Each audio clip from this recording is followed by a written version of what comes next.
Bonjour, mes amis. Ici Martin qui parle. J'ai vraiment besoin de votre soutien. Veuillez vous abonner à la chaîne avant de regarder. Dans cet épisode, nous discuterons de 3 sujets très importants.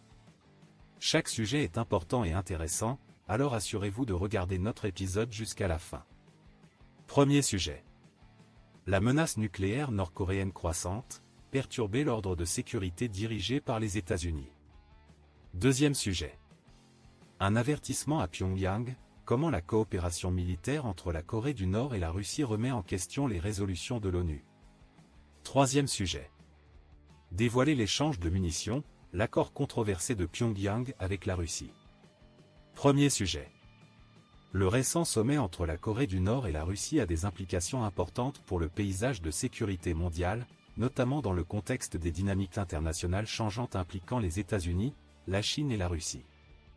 Cette évolution élève le rôle de la Corée du Nord en tant que variable majeure qui pourrait potentiellement perturber l'ordre de sécurité établi, ayant un impact sur des régions aussi éloignées que l'Europe et les États-Unis continentaux.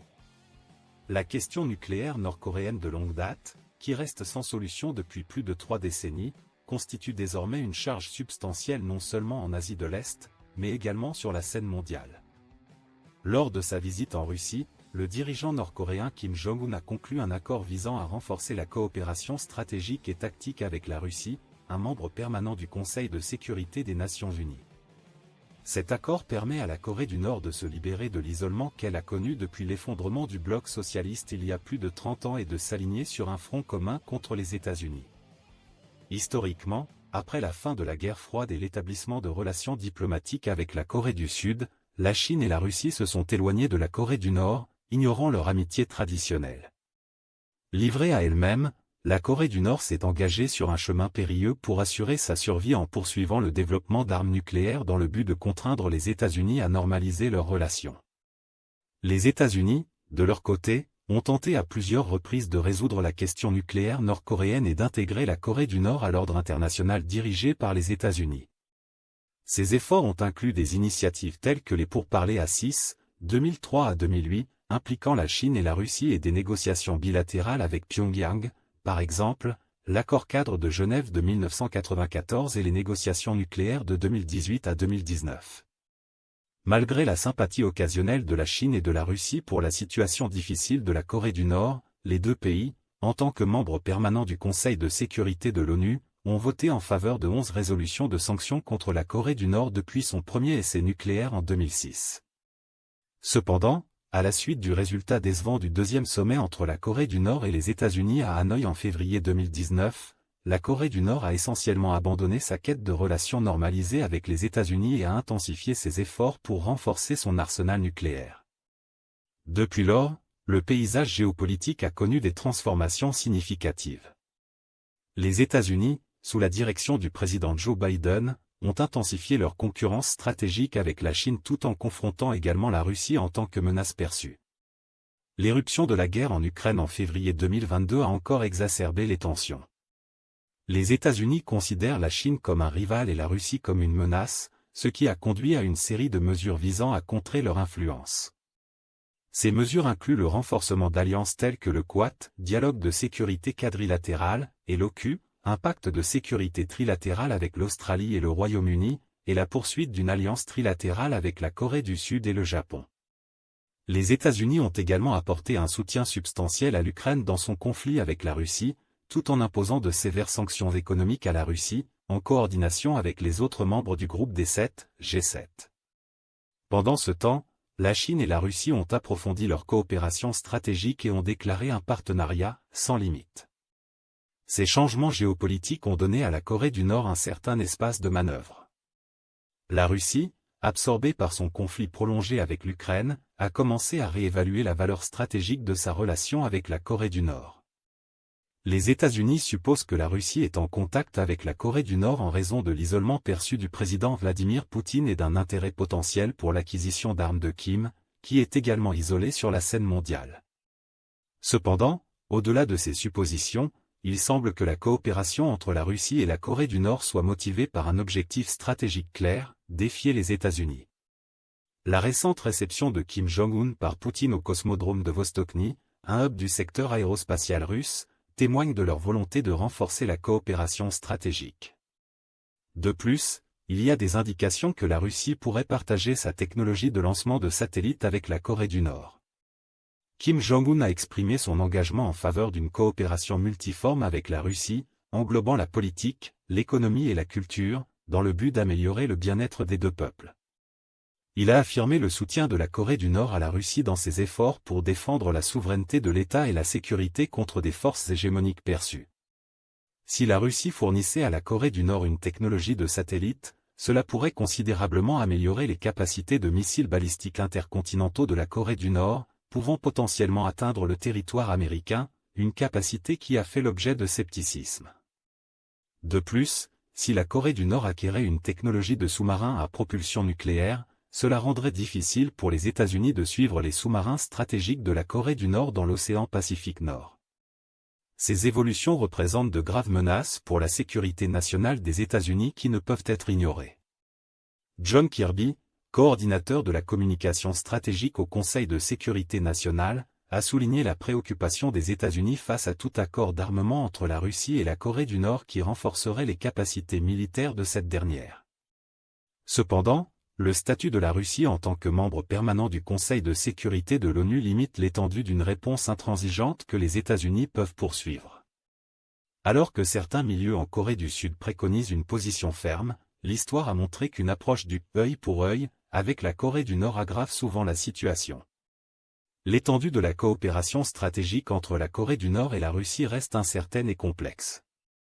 Plusieurs facteurs entrent en jeu, y compris les détails de leur accord bilatéral, la réponse de la Chine, les développements de la guerre en Ukraine et les mesures prises par la Corée du Sud et les États-Unis.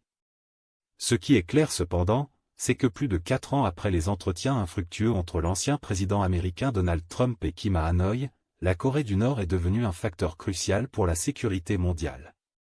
Cette évolution soulève plusieurs questions à prendre en compte.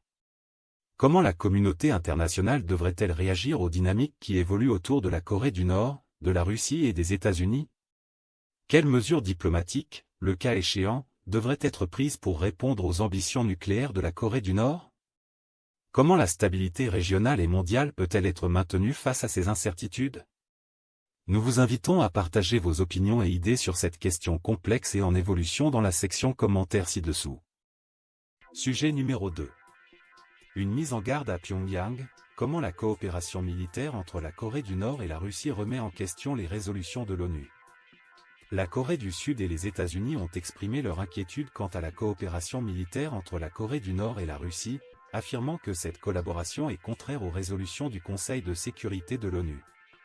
Cette question a été soulevée lors d'un dialogue de dissuasion de haut niveau, connu sous le nom de Groupe de stratégie et de consultation pour la dissuasion élargie, EDSCG, qui s'est tenu au ministère des Affaires étrangères à Séoul. La réunion a eu lieu peu de temps après un sommet rare entre les dirigeants de Pyongyang et de Moscou, alimentant des spéculations sur la possibilité d'une transaction d'armes entre les deux nations. Lors d'une conférence de presse à la suite de la réunion, Bonnie Jenkins, la secrétaire d'État adjointe au contrôle des armes et à la sécurité internationale, a exprimé son inquiétude concernant les rapports sur la vente potentielle d'armes entre la Corée du Nord et la Russie. Elle a souligné que tout transfert d'armes dans ce contexte serait considéré comme une violation des résolutions du Conseil de sécurité de l'ONU.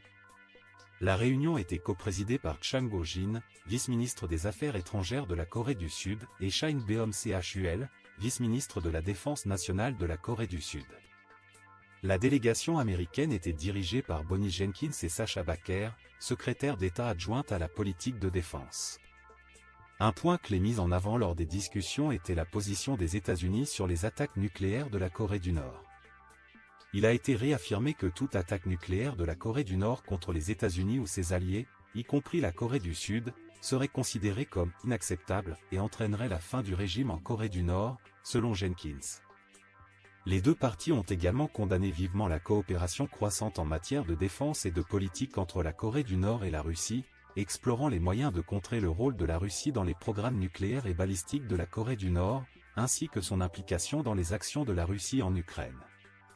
La question du détroit de Taïwan a également été abordée lors de la réunion, Jenkins exprimant son appréciation pour l'insistance constante de la Corée du Sud sur l'importance de maintenir la paix et la stabilité dans la région.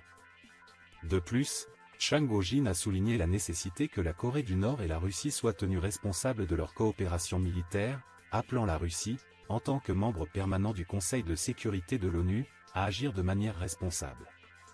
Chung a également déclaré que les deux parties avaient convenu de faire fonctionner le DSCG en collaboration avec le groupe consultatif nucléaire, NCG, de la Corée du Sud et des États-Unis afin de renforcer leurs efforts en matière de dissuasion étendue.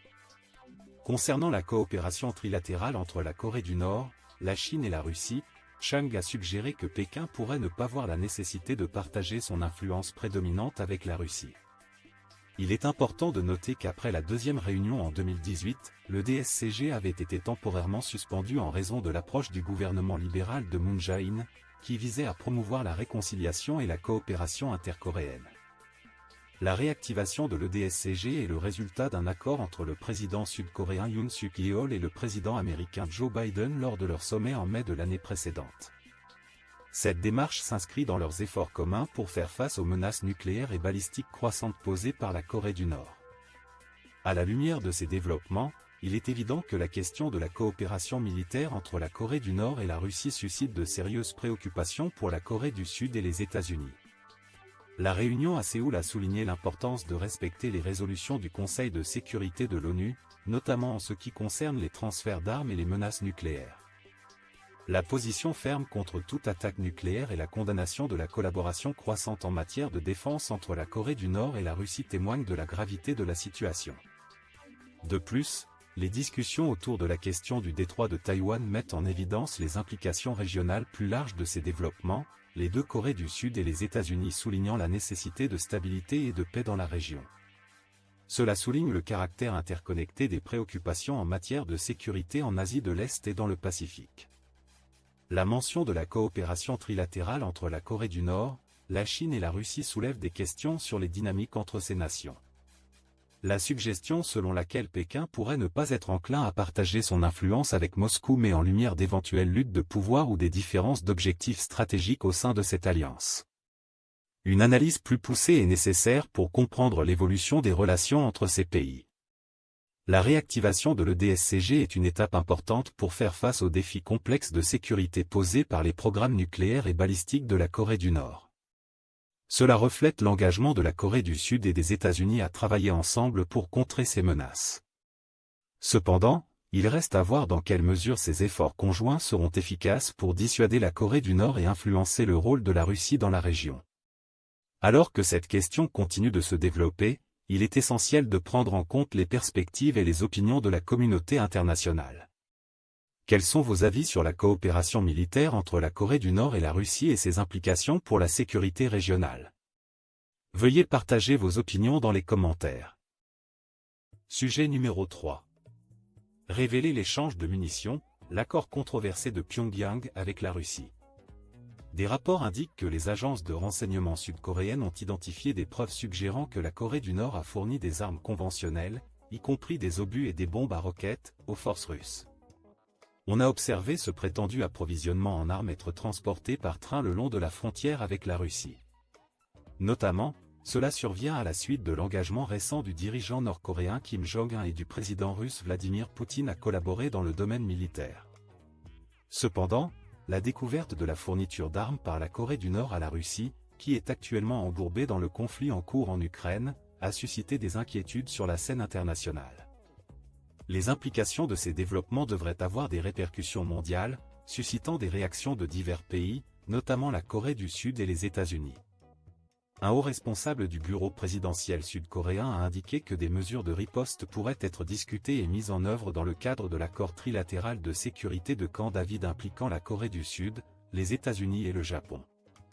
Cela ouvre la possibilité d'invoquer l'engagement de consultation, un mécanisme qui souligne l'engagement des trois gouvernements à engager des consultations rapides pour faire face aux menaces communes. Jeudi, de nombreux organismes militaires et des services de renseignement gouvernementaux auraient corroboré l'existence d'images satellites, de rapports de renseignement humains, et d'autres données de surveillance mondiale fournissant des preuves des prétendues livraisons d'armes de la Corée du Nord à la Russie.